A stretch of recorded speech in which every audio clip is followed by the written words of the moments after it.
I was actually with DNREC for 42 years and retired 2 years ago, November 1, and started my career in tax ditch work. Planned over 40 or 400 miles of tax ditches myself, and then supervised another 200 miles.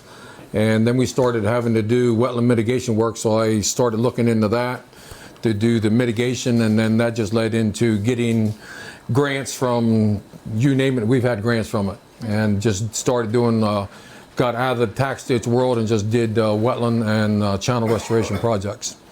And developed a, used to go to the conferences, Atlantic City, Wetlands and Watershed conferences, Atlantic City and Ocean City, and they asked me to put on a workshop one time. I'd done 20-minute talks, but they wanted me to do 3 hours. I said, I don't think that's happening.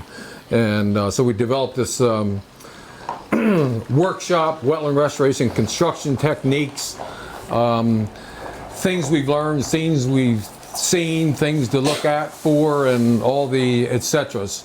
And so what we do, Al Rizzo would help me quite a bit, show you know, a lot of our projects, how we build them, where we seeded them, and so look at what you're looking at here, because then afterwards what we've done is then we do divide you up into teams.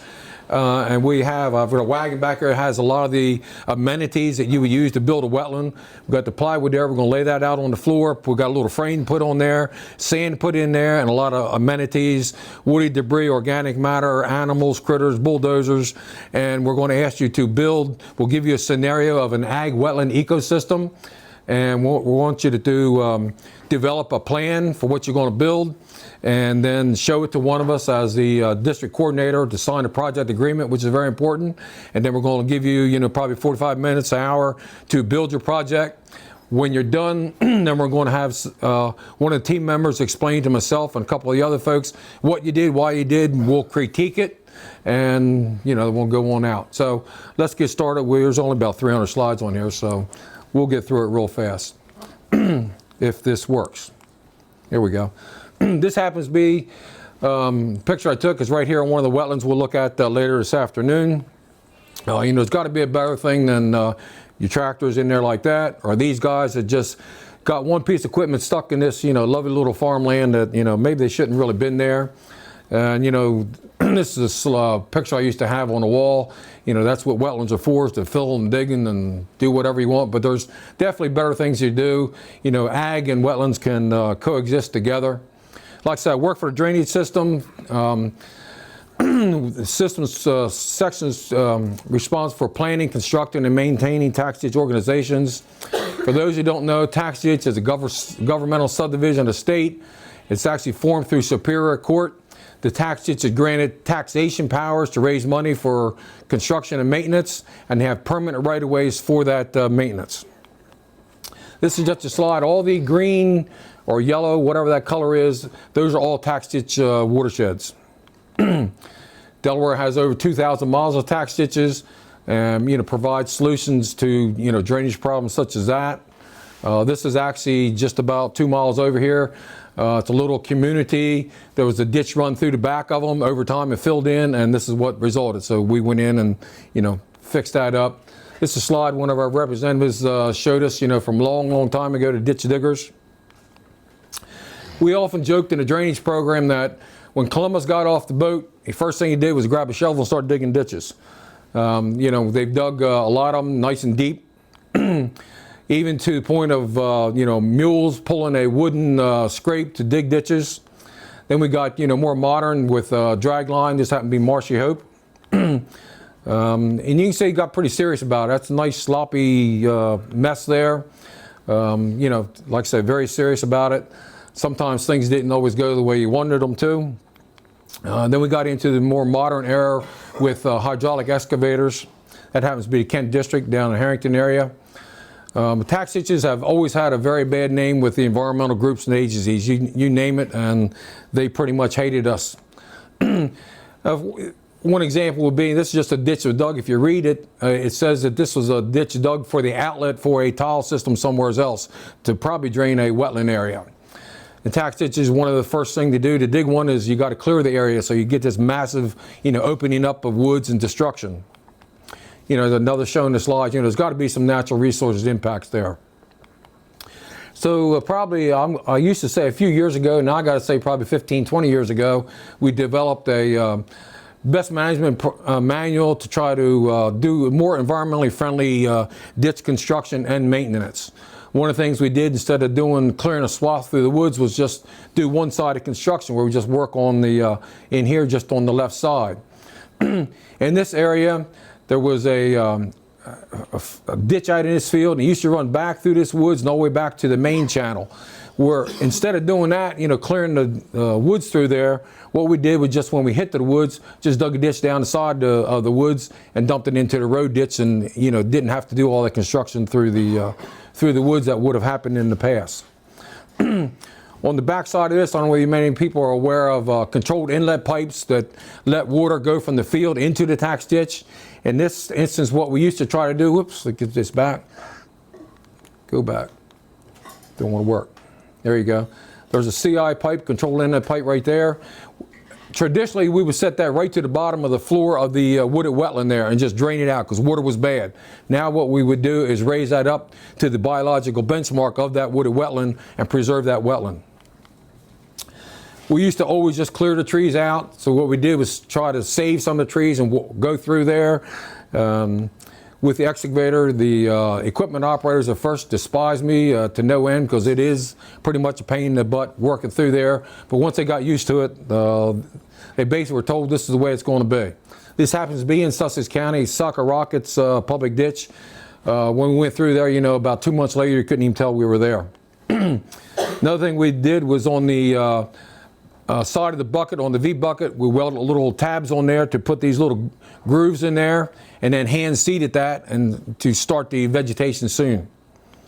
And mowing, you know, has been the traditional method of maintenance of ditches, you know, which unfortunately gives you pretty much a nuked area once you're done mowing it. So we started looking into spraying, spot spraying, you know, these little gums and maple trees in here while preserving, you know, all of the other other good vegetations out there. This happens to be on the tax ditch we're on right down the road here. What we did was just go through there and selectively spray in between these trees to promote tree growth along the tax ditch. We call it the maintenance performed the tree hugger way, but you can see that you still have the roadway you can get through here. You can still dip it out, but that area is entirely shaded now, reducing water temperature in there, keeping the canopy closed for habitat. This one we'll see this afternoon is right down the back lane here. And you can see the canopy is pretty much closed on there. You've still got, you know, access way in here. You can drive through there. I do have a slide of this. I did a show or presentation for the equine session at down the Ag Week. We had 2 horses in there, showed it. We also like, most people don't like woody debris in the stream, but we call it in-stream habitat. There's a lot of bugs and organisms and frogs and things that, you know, use this as home. So we kind of promote that. Not far away from here, about 2 miles out of the way, is a Pratt Farm. We did a demonstration project and built a geomorphic floodplain with a low flow channel going through there. This is the floodplain across here, and then the low flow channel coming down through here. Supposed to be replicating a natural stream floodplain system, you know, where you would have, you know, your channel here and then your floodplain out here. When the channel fills up to a certain point, then it overflows into the floodplain and reduces that velocity of the storms coming through and deposits, you know, sediment, you know, into the floodplain area. Just another shot of the, you know, the channel and the floodplain. That's what we're trying to replicate.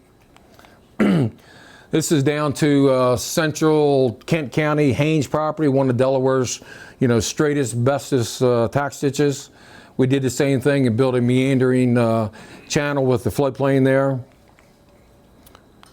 And when it all ended up, and also put, you know, these sod wetland pockets in here.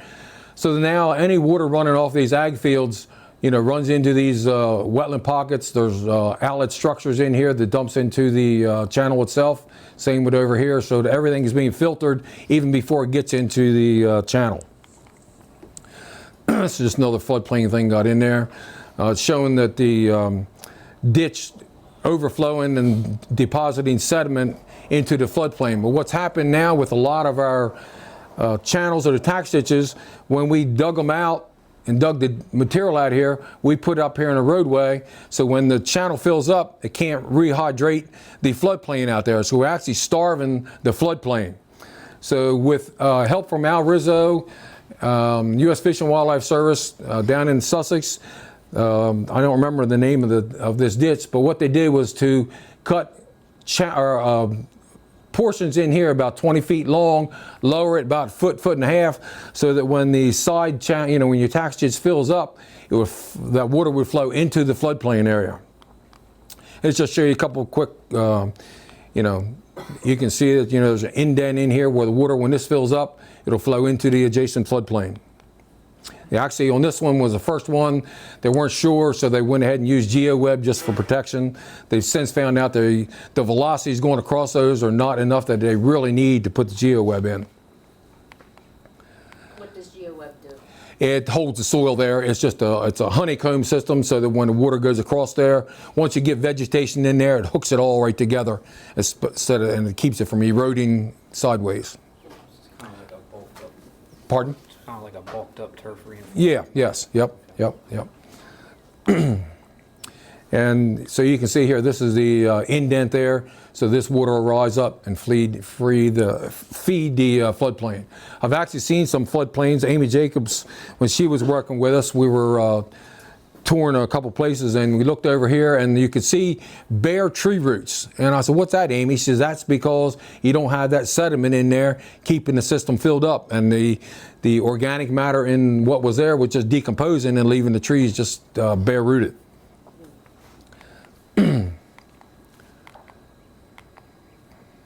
We'll get right on through these.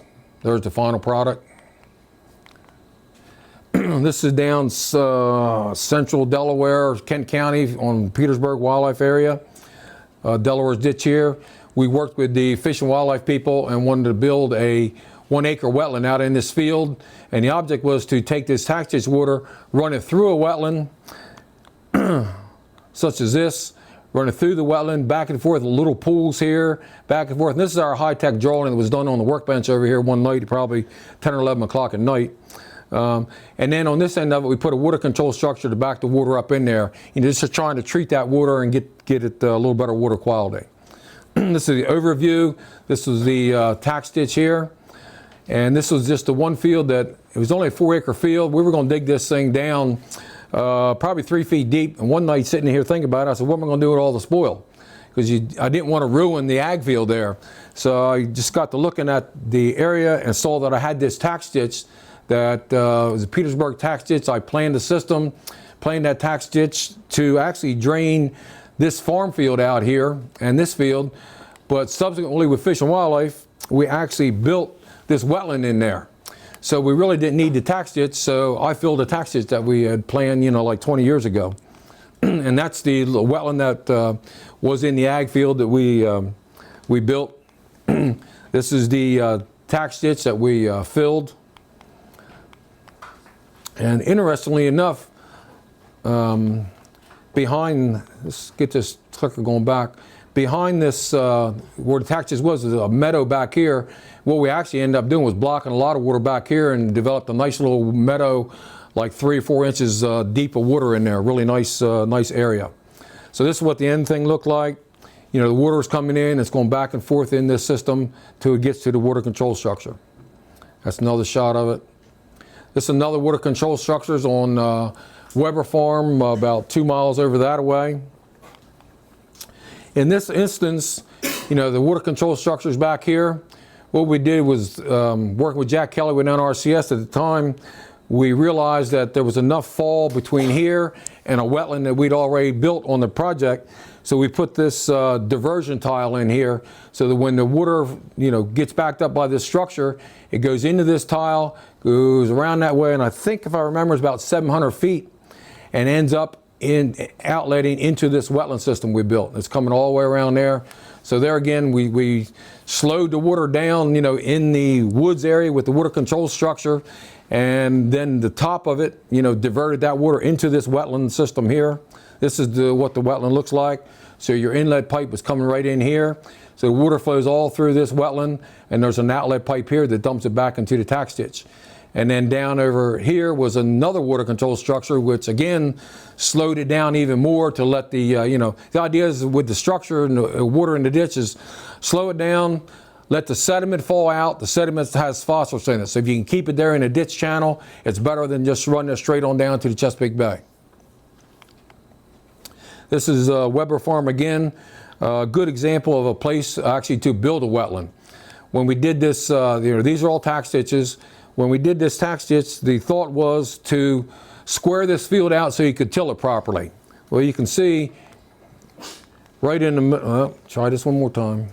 Right in the middle of the field, it just was still wet.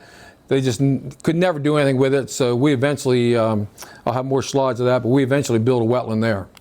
Another good example, this is the Pratt Farm right over that way. They called this the point. If they were growing soybeans, they could get the drill down there. If they were growing corn, they couldn't even get the corn planter down there. So we squared this field off here and built a wetland in there.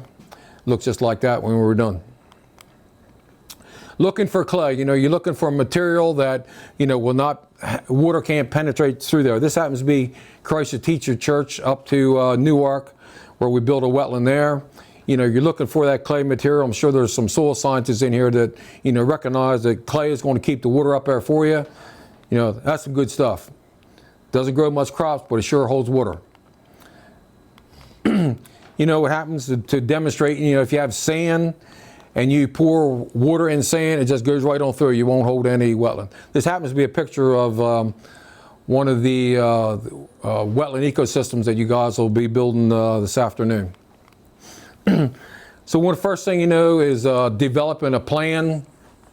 Get the people sit down. This is up in Newark somewheres. Jenny McDermott sitting here in the front who used to work for an NPS program. Is that Randy? Pardon? Randy Spear?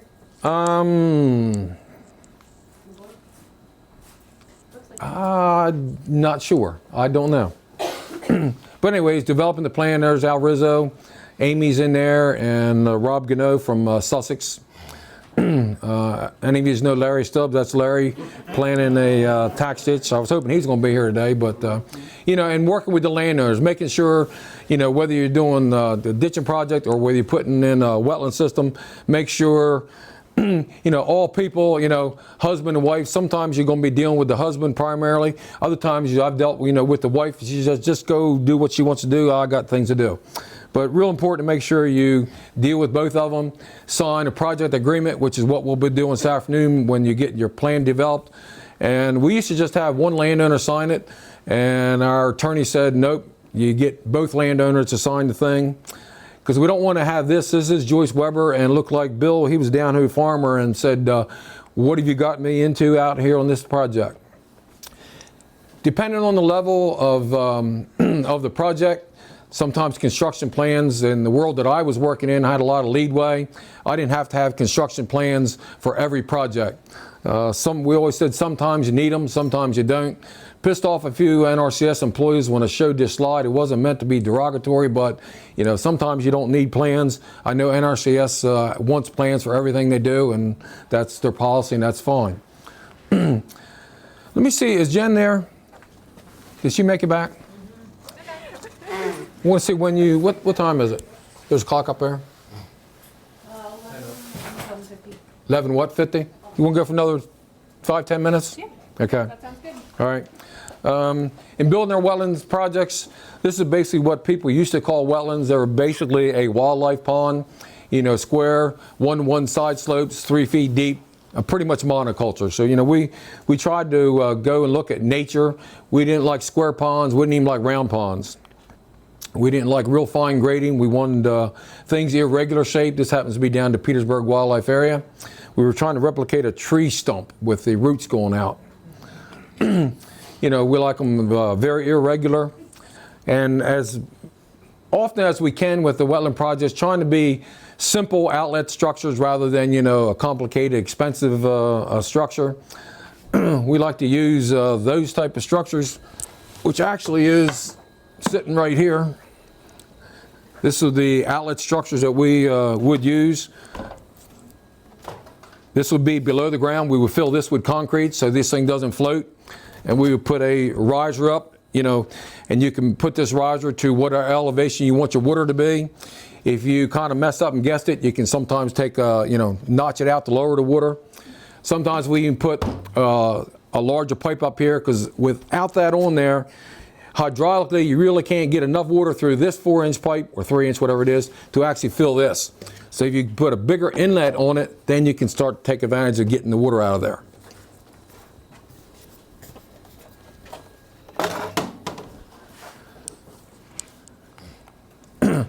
There's one project, Eddie Jewell over by Hartley. You know, we put it in, cut the notch out in there, and said, yeah, I think we're okay. Well, Eddie saw it and he said, well, I think you cut it too low, so he actually just put some duct tape around it until we could get back there and, you know, pick it up to where it needed to be. In doing these PVC structures, what we did run into a little bit was the water piping through here. So we started using these anti-seep collars. You can get them where they're just like a piece of fabric, but they're pretty daggone chintzy. We found these are really good hard plastic. They clamp around there. There's 2 halves and they bolt together, and they really work real well. There's John Wayne from the Kent District putting one on. There it is in the ditch. On one project we had we were using a tile outlet as the outlet for the wetland system. This tile is right in the middle of the wetland area. So you can see the tile right here. We adapted it with this coupler and put an elbow and brought her up here. And then, you know, filled the whole tile well in. And that would be our outlet for the system. Carl Solberg project over to Marydale. We did a project there and put, I think it was 3 water control structures in the tax ditch out there. We use agar drain structures, but one of them we wanted to make it look like a beaver dam. So we had some cedar poles, sharpened them up, and Tom got to stand in the ditch and hold the poles as the excavator drove them in.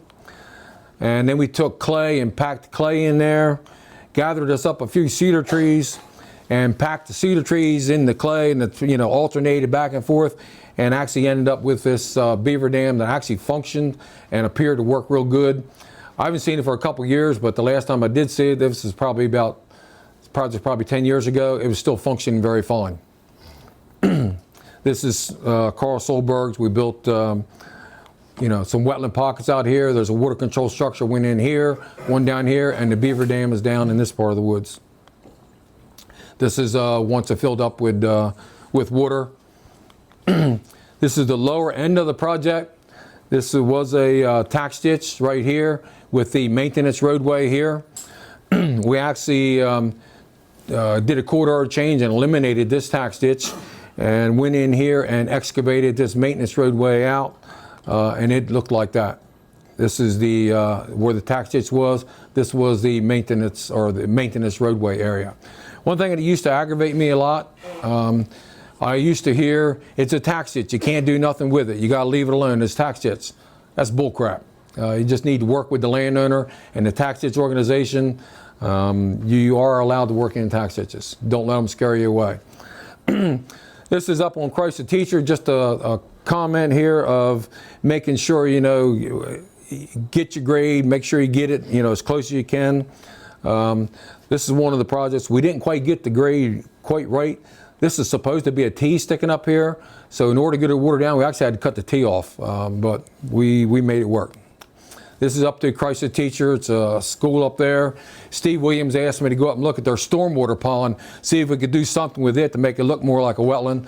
And right adjacent to it was this like a 1 acre long narrow field they weren't doing anything with. I says, I don't want to mess the stormwater pond, but we'll play around over here, and really did a good project.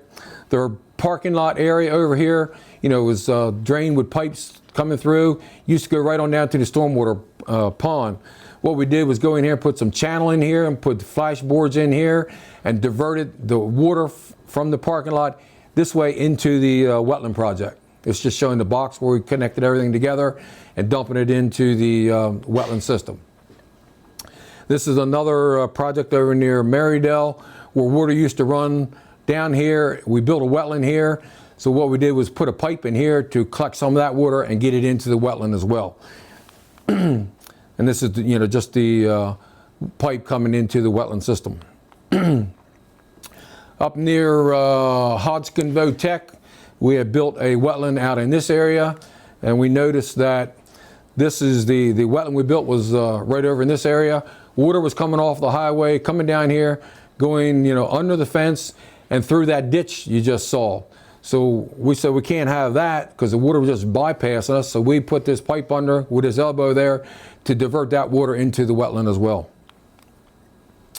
You see we have the rock there just like they did on the Del Dot.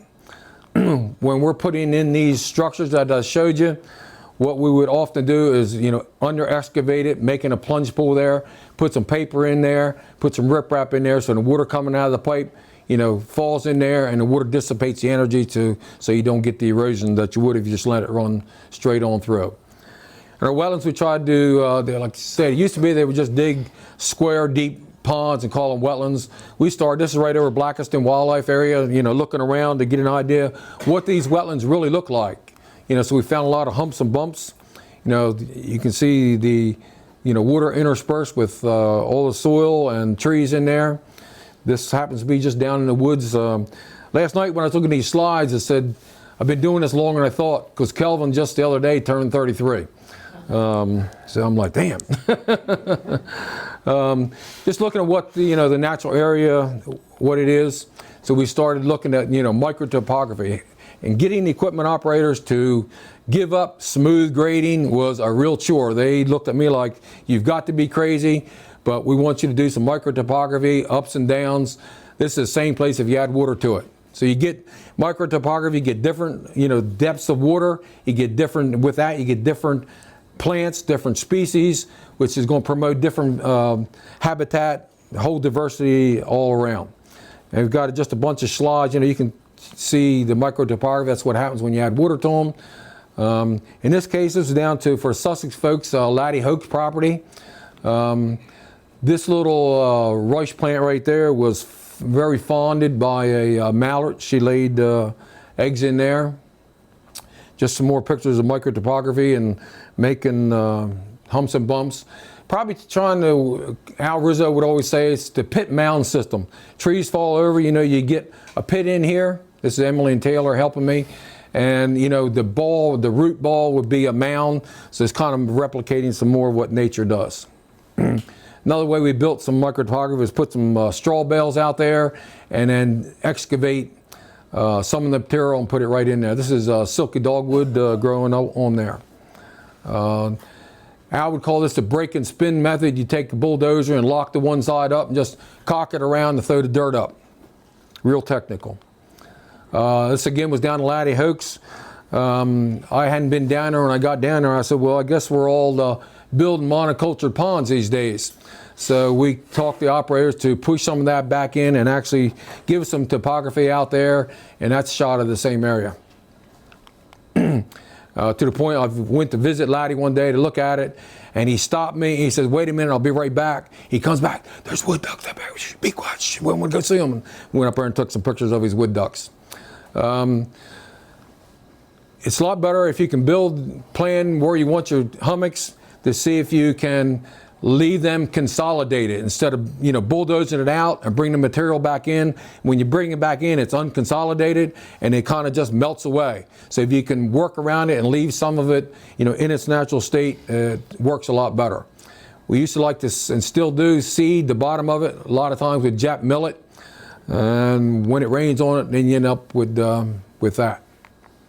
We'll do maybe one or two more here. This is something Al Rizzo and I worked on. He asked me if I had a hay baler. I said, yeah, I think we know how to bale hay. He wanted to go out in a wetland meadow and harvest the wetland plants when the seed head was mature, cut it with a conventional hay equipment, dry it, and then bale that material to seed that into a restored wetland area. This is over here on Blackiston Wildlife Area.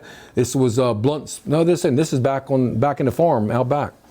Blunt spike rice, we cut it with a sickle bar mower, And that was another one that was soft rush, I think. And we baled it and then took that baled material and put it into the wetland area. That's Kelvin again, a little bit older. Another one we tried and worked real well was live stakes. These are willow stakes right here.